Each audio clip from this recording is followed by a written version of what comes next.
So we're going to consider some objections to Locke. The first idea is going to be about whether his theory really makes sense of this idea of how we share ideas. So as we said in the last video, this is sort of the key idea. It's what the whole theory is supposed to explain. But we finished off the last video by saying he endorses this slightly odd idea that, well, my words can only mean my ideas and your words can only mean your ideas. And the objection here is that this sort of idea that our words can only stand for our own ideas seems like it maybe threatens the whole point of the theory in the first place. And the thrust of the objection is just, well, if we're saying that my ideas are different from your ideas, then how do I actually share my thoughts with you in the first place? You just can't have my ideas, so how does this idea of sharing thoughts even make sense at all? So let's just look at an example a little bit more slowly to get a sense of what the objection is here. So let's suppose we have two people.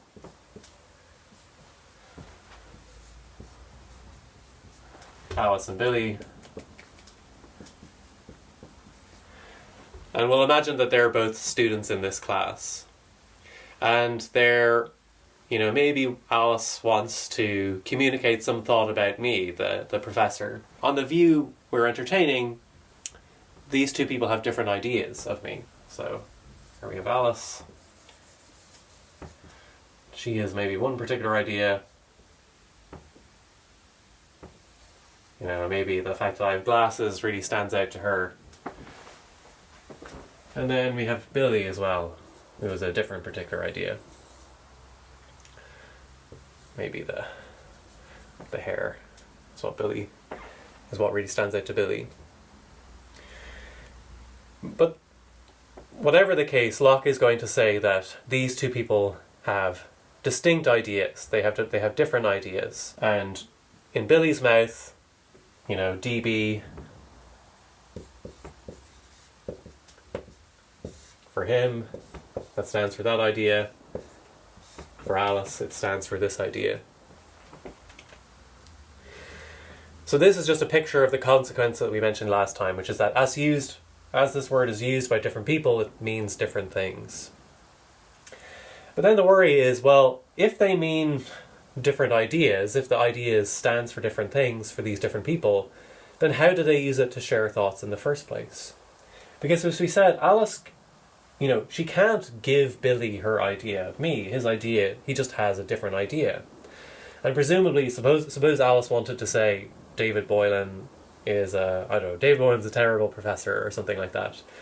Part of that is going to be entertaining her idea of me. To have that thought, she's going to have to think about me. But how could she communicate that thought if communicating it would be sharing her idea, but Billy just has different ideas, and in fact couldn't have her ideas?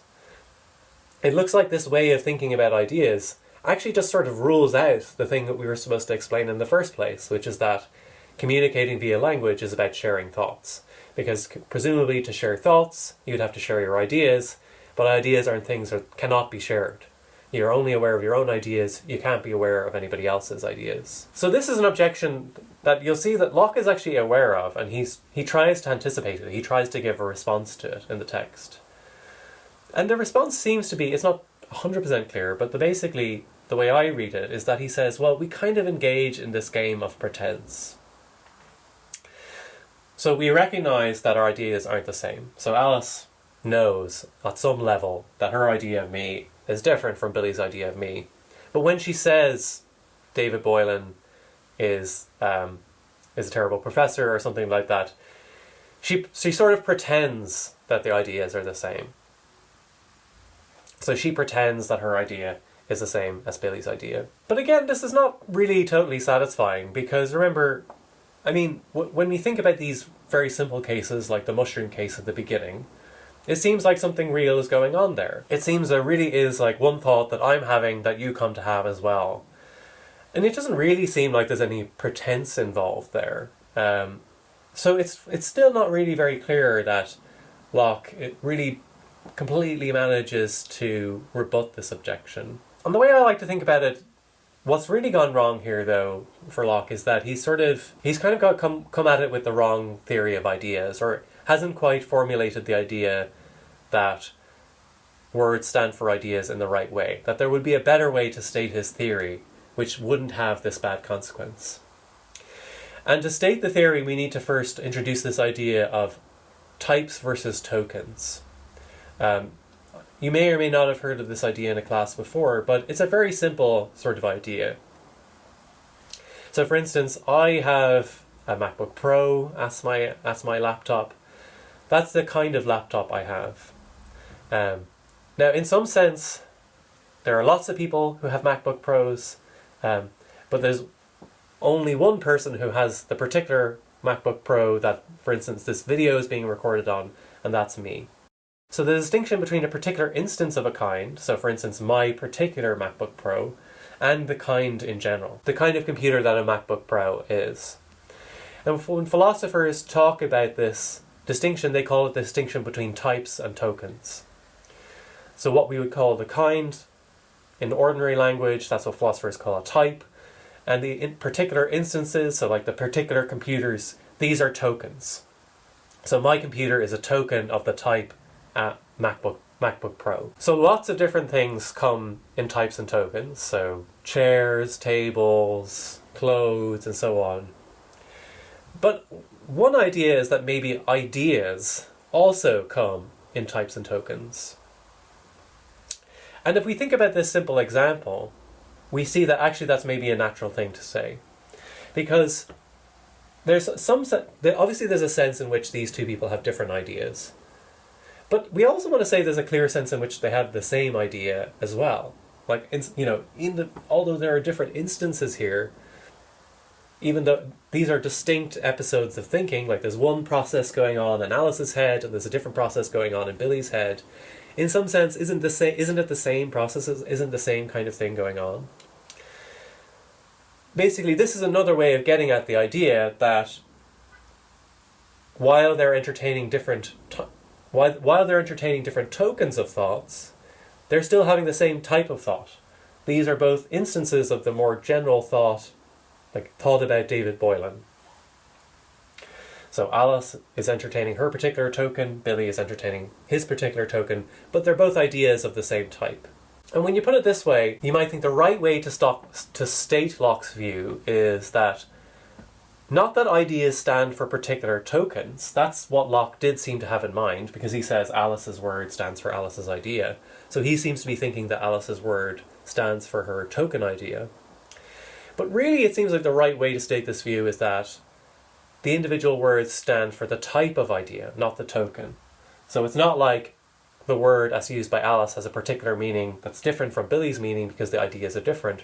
Rather what we want to say is, well actually in general, the word stands for the token of the idea.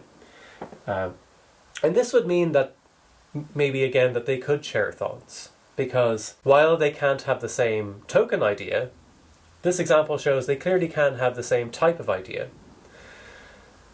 And we might apply this to thoughts as well. So while maybe Alice and Billy have different particular instances of the thought, David Boylan is a terrible professor, they can both entertain the same type of thought. So what we would then be saying about our original example of the mushroom picking is that in using language, we enable each other to share thoughts of the same kind or of the same type. That language allows me, I start with a token of the idea that the mushroom is poisonous. Language enables me to give you a thought and it belonging to the same type as my thought. So I think that's the response that, I think, in my opinion, that's the best way, that would be the best way for Locke to respond to this first objection, would be to say, you can hang on maybe to the idea that words stand for ideas, but don't state it in terms of particular ideas. Don't state it in terms of tokens, state it in terms of types, because that helps get a better sense of what's going on in this example. And it avoids having to say this weird thing of saying that we're really pretending that we have the same ideas when we're communicating with each other.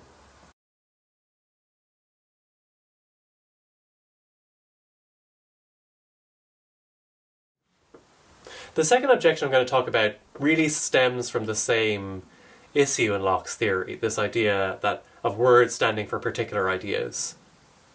So remember, what Locke was saying was that, well, my words mean my ideas, and your words mean your ideas. But if you think about it, this whole idea of like your words and my words is not very intuitive. We don't really think I have words and you have words. We use the same words. In fact, we both speak a shared language, English. And just as we don't have our individual words, we speak a shared language, it also seems like it's not really clear that it makes sense to talk of what the word means to me and what the word means to you, except in maybe a sort of metaphorical sense. I mean, we can talk about, what philosophy means to me in a sort of figurative sense of like what it calls to mind or something like that. But insofar as we're focusing on the fact that, well, there's one word belonging to a language we both share, seems like there's no question of it meaning something to me versus meaning something to you. It just has a meaning.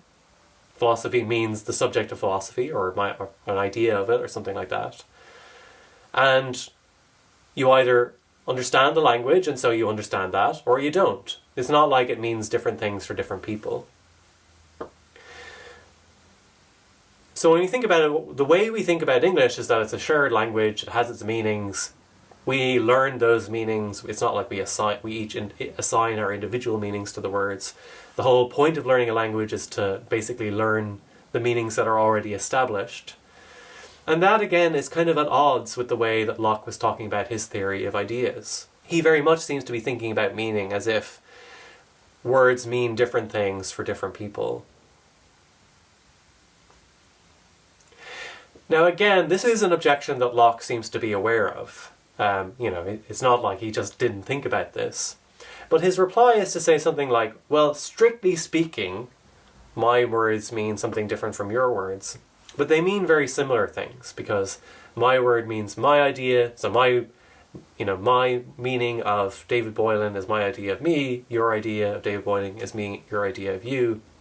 Since these ideas are sort of similar to each other, the idea is that, well, maybe strictly speaking, we mean different things all the time, but those things are close enough in the first place that maybe it's not a problem. And more generally, for us to speak a common language really is just for us to you can think of it as speaking different languages which are really close together. So in a way, Locke is thinking there really is no such thing as a public language. There are just our own individual private languages that are very similar to each other. So for instance, I speak a language where David Boylan means a particular idea in my head. You speak a language where David Boylan means a particular idea in your head. But those ideas are similar enough for us to count as speaking the same language, or something like that. Now, as we're going to see later on, there are actually contemporary philosophers who think that something like this is true. They call these language idiolects. So an idiolect is basically, or you describe somebody as speaking an idiolect when they speak a language that is spoken only by them. And there are some people, Noam Chomsky is maybe one of these people, as we'll see later in the semester, who really do think, in some sense, it's true that we go around speaking idiolects, and that really this notion of a shared language is just a kind of idealization.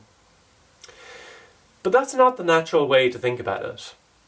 The natural way to think about it is that there is this shared language, it's out there, we learn it as we grow up, and knowing English is something that we all share.